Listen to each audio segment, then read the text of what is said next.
All right, so welcome to the second edition of the Life with Pigs podcast. Thought we'd start. I'm Ryan. This Mallory. is Mallory. Again. Yeah, my wife. Thank you. You didn't sound happier when you say that. I meant it like very happily. My wife. Well, I was like, I forgot to like say, how we were connected. So Right, anyway, that's my husband. yes, I love being her husband.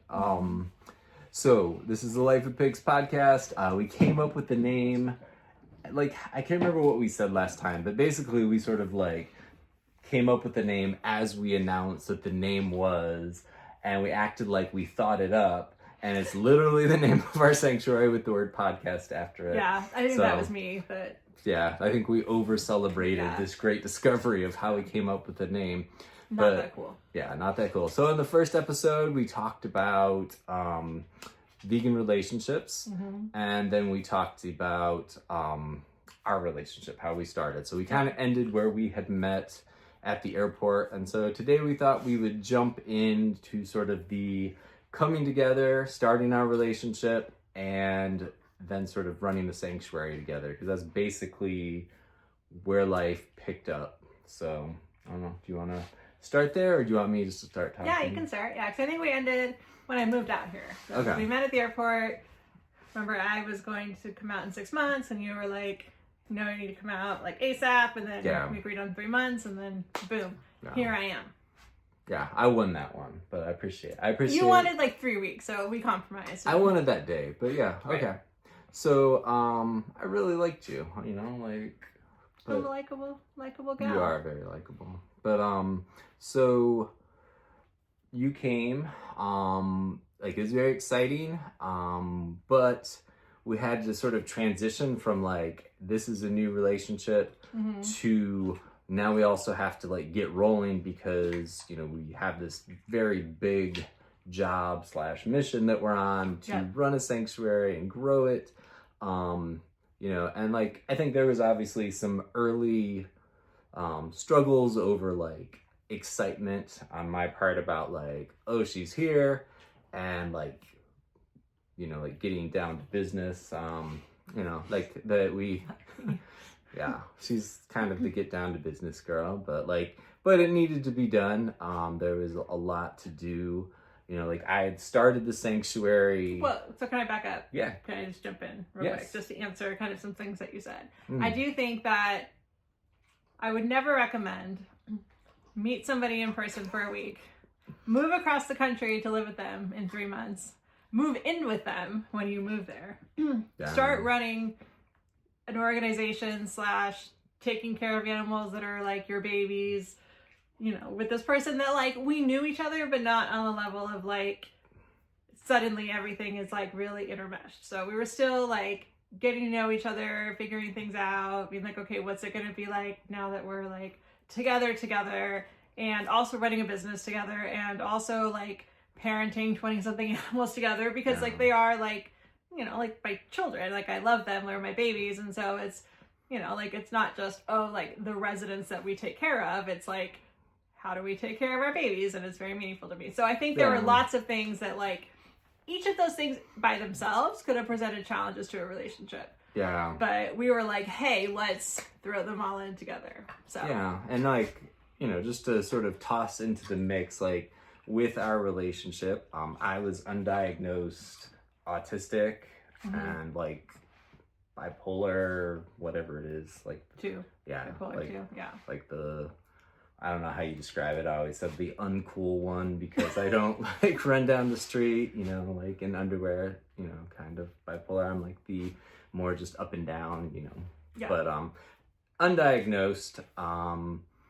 And, like, I don't know if you want to share, anything about you, but like coming together and what?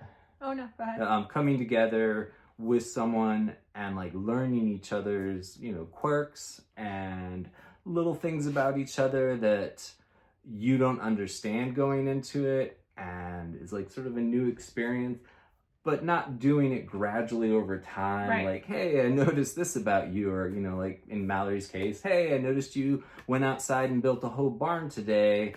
Yay, hypomania. Yeah, like, how did that happen? You know, and you did it by yourself. Like, you know, something seems to be going on. And so, you know, I definitely think there was a little bit of like Mallory feeling like, oh my gosh, this person is crazy. Yes, like those thoughts may have crossed my mind several times. And so, you know, for me, it was like, this is just normal. Like, you know, some days I'm less active and some days I can like, you know, literally build a whole barn. Yeah, build a barn, start yourself. a sanctuary, just being on sort of the like, hey, I'm gonna start a sanctuary and, you know, we'll see how this goes. And, you know, like, I think, which I can relate to. Like, I think what drew us together is, you know, and maybe this is some of like my ADHD, like, you know, just hyper focus on something when I'm passionate about it, which is just like, I'm going to make this thing happen. And so you're like that also. And so I think that's what drew us together, is we were like someone else who's not just going to be like, you're, you know, like wanting to do all these things. Like, why can't we just live this normal life? And so I think that was very, you know, attractive about each other. And then I think I got here and was like, this guy takes that to a whole new level that I was not even prepared for. Yeah. And I think you thought that about me too, because I would get like, I was so excited about running a sanctuary, and I was so excited about the animals, and I was like, all right, we got to do this and this and this. And you were like, yeah, okay, what is happening here? Like, well, I think in my head, I had everything under control and I was in a flow.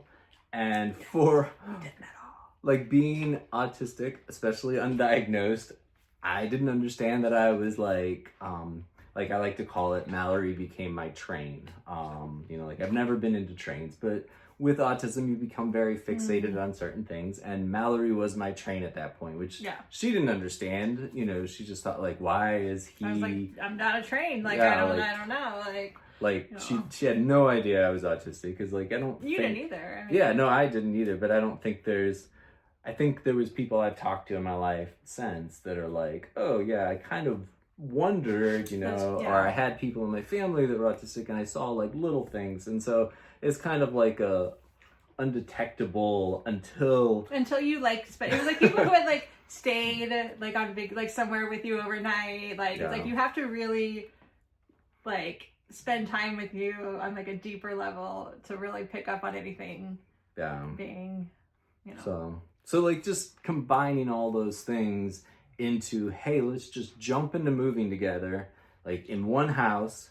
And sorry, let me just say one thing. Go for it. There's one bathroom. And one bathroom, yeah. And that's one of the things. So when I first came over and I saw the house, and I was like, oh my goodness, this house is like tiny. And there was only one bathroom, and I'm like, how do people function with one bathroom? And he had, you know, kids were younger then, and they were you know, not out of the house yet, and so they were here like half the time. So at some points there were 4 people in one bathroom, and I was like, I don't know how people live like this. Like, so that was something that I felt like was a deep sacrifice on my part, you know. So well, and like, you know, like I didn't think I got enough like credit for like, you know, being willing to move somewhere with one bathroom. I understand that. And then I think like you're getting lost in the bathroom, combined with there being one bathroom, you know, like the bathroom is like my safe place. I did not understand. I have my, you know, morning, you know, routines and daytime routines. But yeah, like I did not understand that aspect of, you know, ADHD in terms of how it works. So like there was a lot of confusion. And so like there's like tons we could say about this. I feel like we could do like 20 hours about it, but sort of to sum it all up, there was a lot of things going wrong, disastrously so. Both of us questioning why we decided to do this. What's going on? Was this really what I thought it was going to be? Like, I mean, I think there's like the good and the bad. The bad is it felt like a disaster. I think we both questioned it. We did a lot of marriage therapy that got us nowhere, because I think a lot of them didn't really understand. They didn't really understand. Like, I didn't tell them, hey, I have autism, because they didn't know. Right. Or bipolar, they didn't know. And so, you know, it's like when someone's trying to help you and they're not speaking your language, you're just sitting there going like, why does she feel like this is helpful? Or like trying to figure out how to like communicate better about when you just decide to go build a random barn like in the house without talking to, or next to the house without talking to me at all. And I'm like, this doesn't feel like something that is like a 50-50, like, you know, it was like someone needs to like. Yeah, it was Yeah. a lot of challenges. So there was, a good portion of time where we had very big struggles. Yep. And I think the good is we made it through struggles that I don't think many people would even pretend to want to try to. And I think that, is because of sort of the deep love and excitement about what we love about each other. And so, and I think for me especially, but maybe for you, I look back and can see moments where I'm like, oh, I can get how this appeared to her or how this seemed to her without understanding me, or I can get how like I played a role in this or that because of the way I approached it. So like I think now we look back and we're like, oh, we could have avoided that so easily. Well, like I understand now why you would suddenly be like, I just have to go do this project and like nothing's gonna get in my way. And to me, I just was like, what, like, what's happening with this person? Why is he being so weird? And so now, like understanding what's going on, I would have handled it, much differently. And Pumpkin, come here, Pumpy. Do you want to be in the podcast? You want to come up here? Come here, Pumpkin. Yeah, we have a pig wandering around, but before we started, Charlotte knocked over the entire camera stand. I so wish we had been filming. It may happen again. Pumpkin's looking like she's thinking about Pumpkin's an angel. Hey, Pumpkin's an angel. So we can maybe get back to the sanctuary. So back to the sanctuary. Yeah. So diving back into the sanctuary part, we're trying to run a sanctuary. Well, we are running a sanctuary. We're running a sanctuary in a new relationship, and like. There's a lot of details to running a business, to getting things set up right. And in the beginning, it was essentially me deciding like, hey, I'm going to start a sanctuary and it's, it's going to work. And I think, like it was working really well in terms of like succeeding and building, sort of a following and like, sort of establishing a lot of the pieces that we want to establish. And Mallory showed up and she took a look at how things were like run on the day-to-day and had some feelings if you want to share.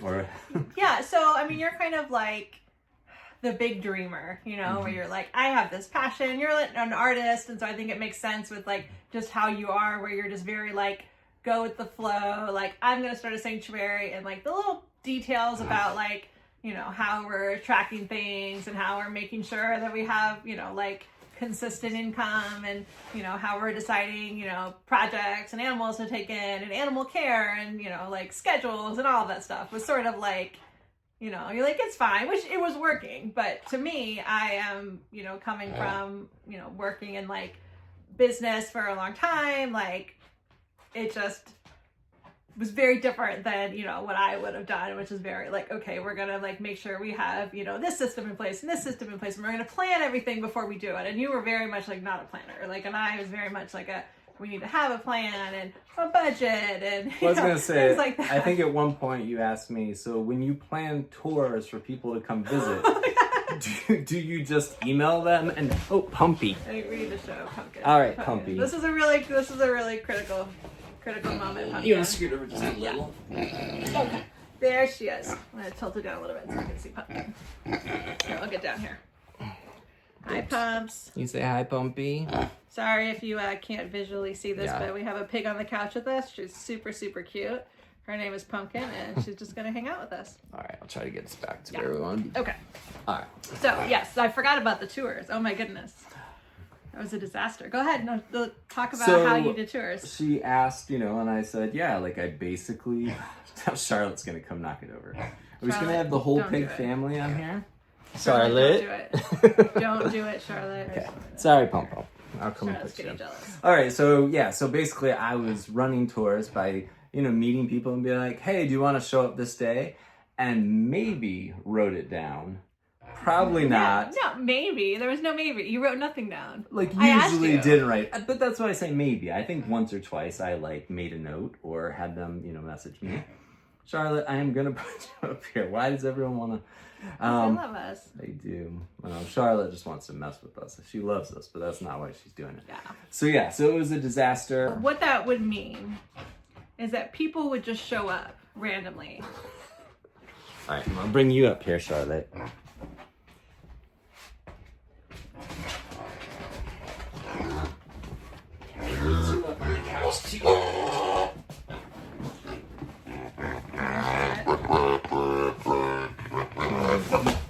Okay, bye, Charlotte. Let's try.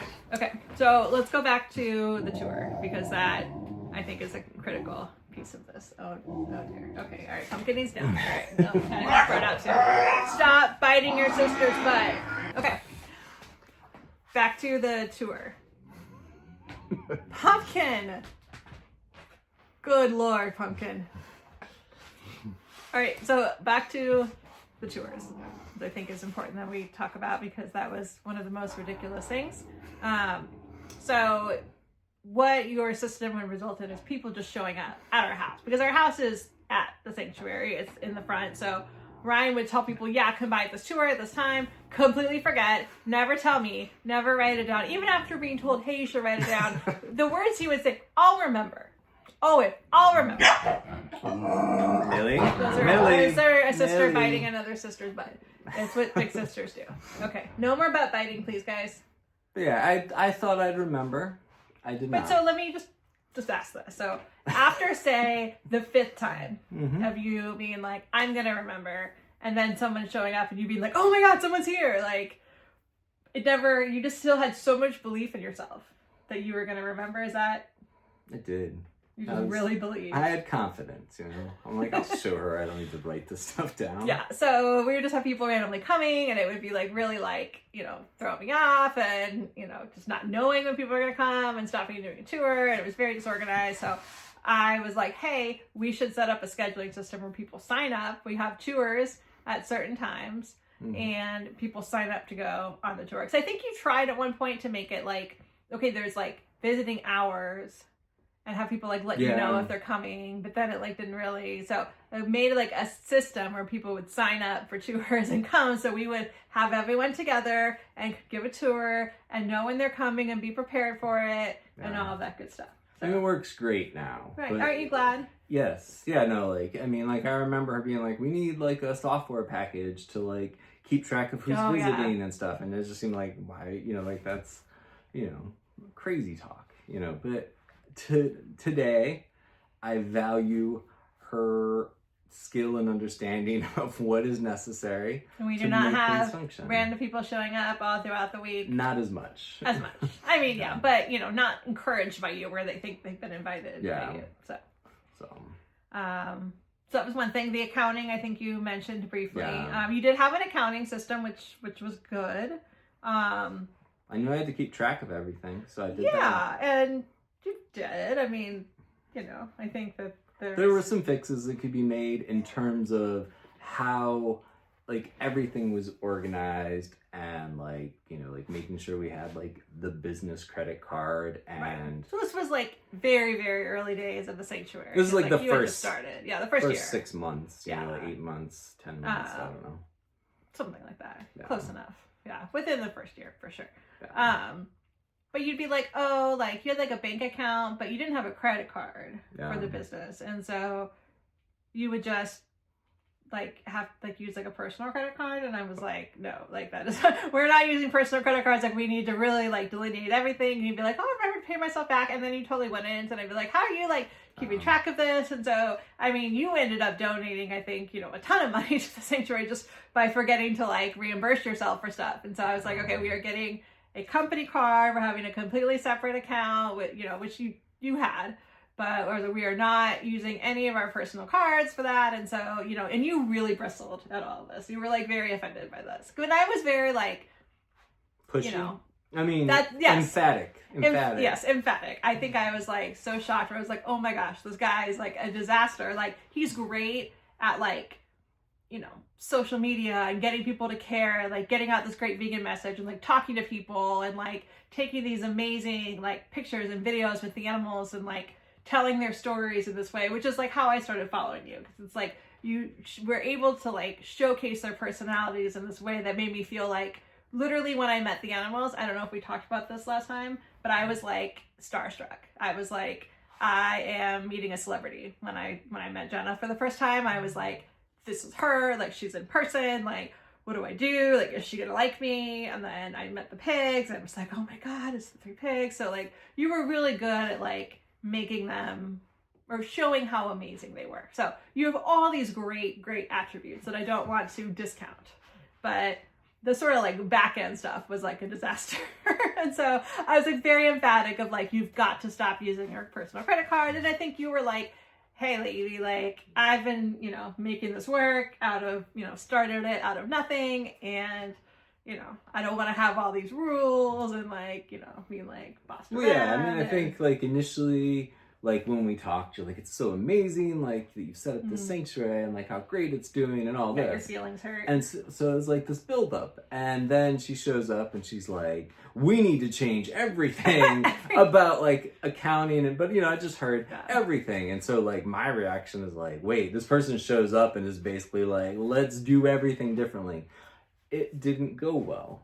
Yeah, it was not well received. But it was like, we have like a cleaning schedule, you know, for animals, and we need to like, you know, have like, you know, organization to like how we do stuff, or like volunteer days, or like knowing what projects need to be done and keeping track of them and making sure that we are doing those projects, and rather than just being outside and being like, oh yeah, I need to fix that probably, and you know, like there was a lot of just free flowingness to everything, and I was like, we are gonna you know, clamp this down. And so you kind of pushed away from that direction, and then I was like more emphatic of like, no, we've got to get stuff organized. So it just was a lot of, you know, I think clashing at first, but I just want to give you credit for acknowledging now how right I was about all that stuff, because we have a full accounting system in place, we have scheduling software, we have volunteer tracking, we have like project management stuff that we use. We are like on it. And so basically Ryan just needed some time to realize so now we're just that I was right. Boring run-of-the-mill people who like have systems and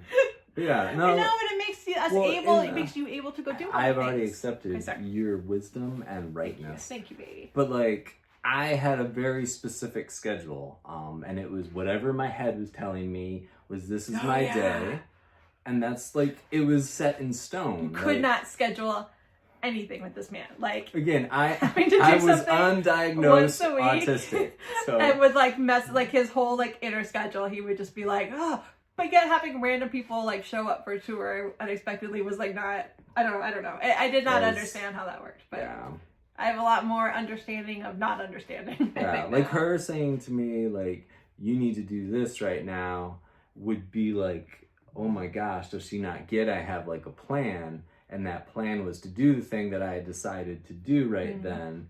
And that schedule was, you know, vital to like me, like doing well. And like, I've gotten so much better. So much better. I'm more like that now. Like, honestly, I'm more like that where you're like, what are you going to work on now? What are we going to do now? And I'm like, dude, like, back off. I'm going to do whatever my schedule is.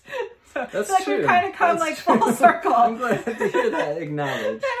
Like, okay, I just want to say, I get how micromanaging it must have felt too. Even though I was right about all the things, like my approach. Are you saying to I'm it, wrong about my things, or I'm saying it's unacknowledged? I'm saying my approach was wrong.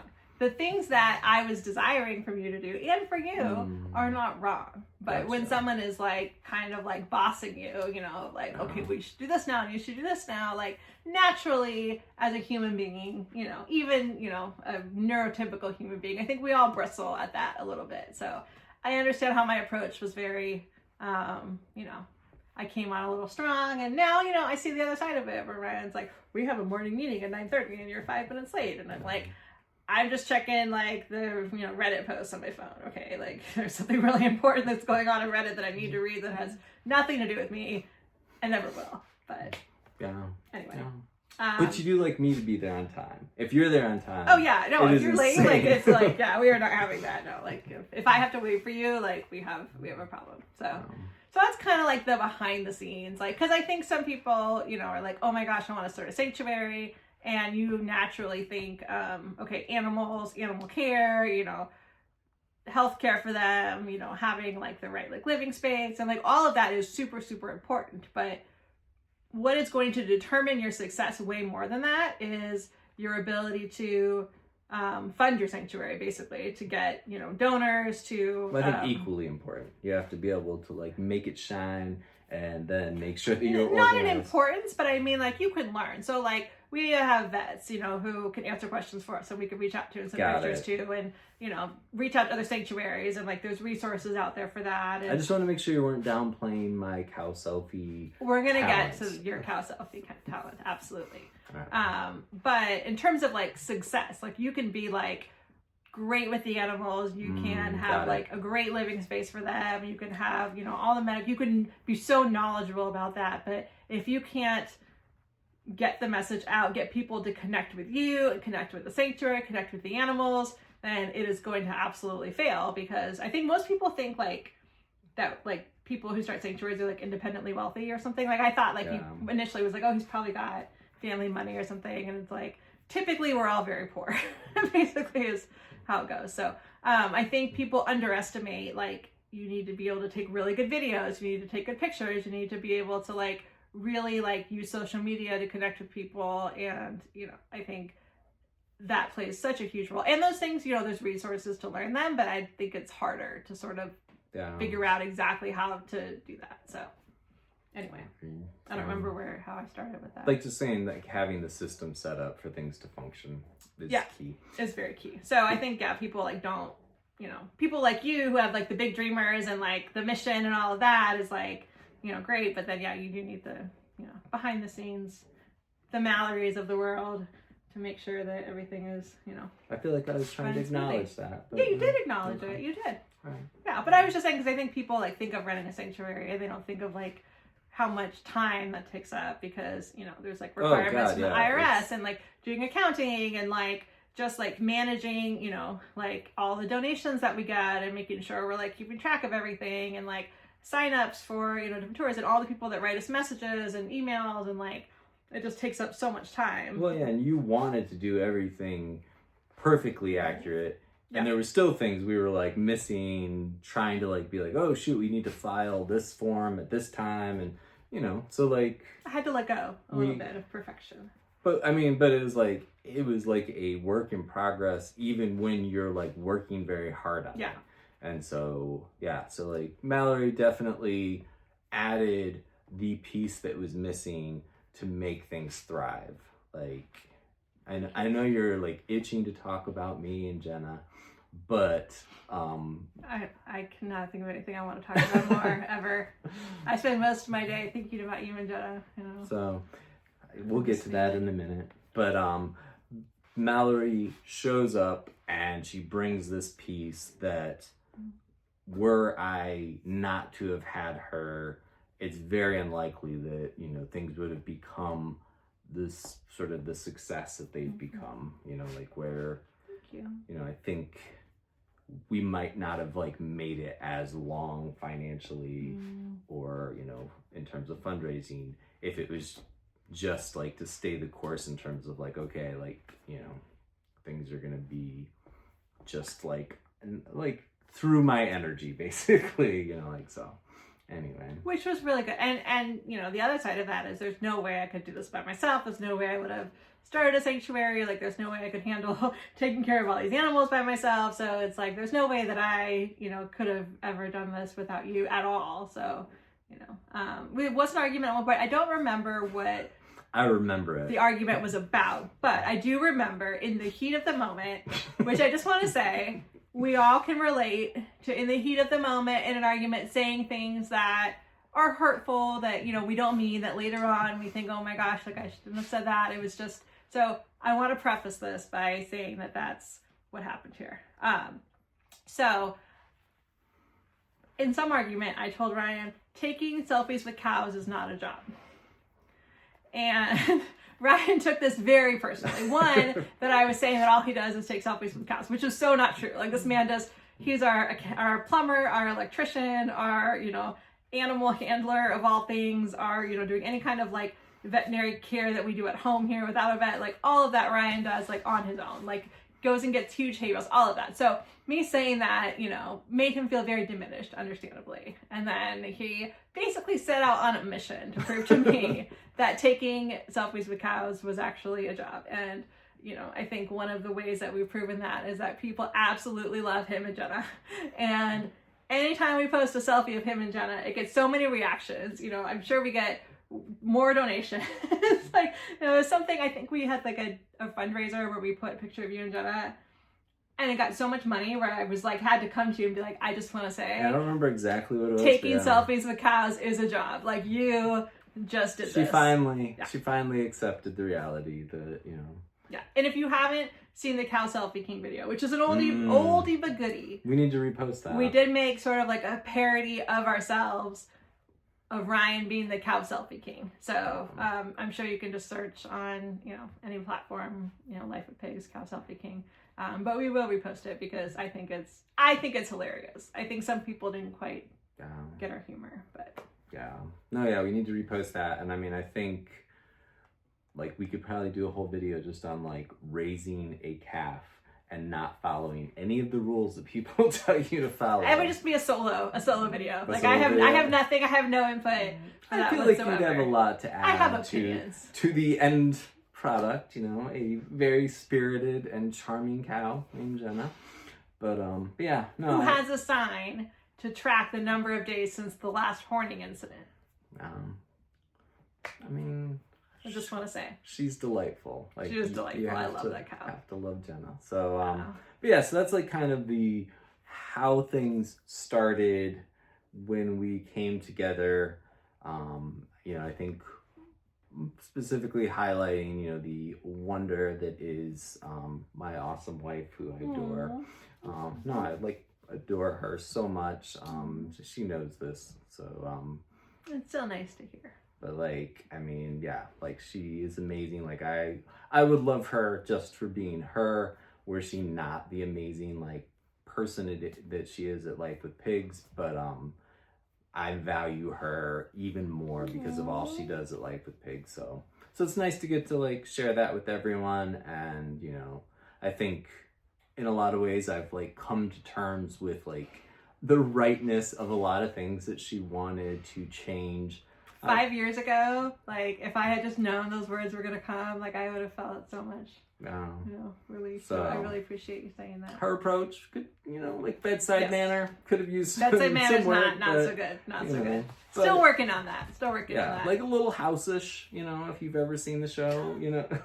But I'm very direct, and you're very very sensitive. Direct, and I'm very sensitive. I'm very sensitive. So sometimes we have to really work on what I think is just being direct and honest, and he takes as being hurtful. So I'm definitely working on that because you're amazing and I love you, and there's no one in the world like you at all. And which is why I fell in love with you. We've seen a video of you and baby Jenna, you know, before I had become one of the horning incidents, you know, before I knew.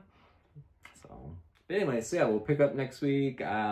We're not really sure where we'll go from here, but now that we've established how brilliant we were coming up with the name Life with Pigs podcast, it'll just keep continuing to get better and better. You know, maybe someday we'll have the lighting is like the lighting's getting better. We hope.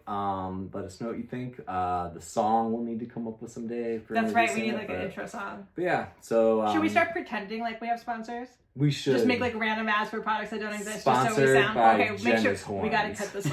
Yeah. Cut that part out. So yeah, if you want to sponsor us, hey, let us know. You know, if you're like, we'll give you a shout out. You know, like $5, and be like, you know, I just want to tell you know, my $5 is the amount is to sponsor this episode right now. So that's where we'll set the bar. But yeah, hopefully you'll keep watching. Hopefully we are, you know, entertaining enough, and you'll get some good information. Like we'll get into like informational topics eventually. Right now we're just sort of setting the stage for who the heck are these people. You know.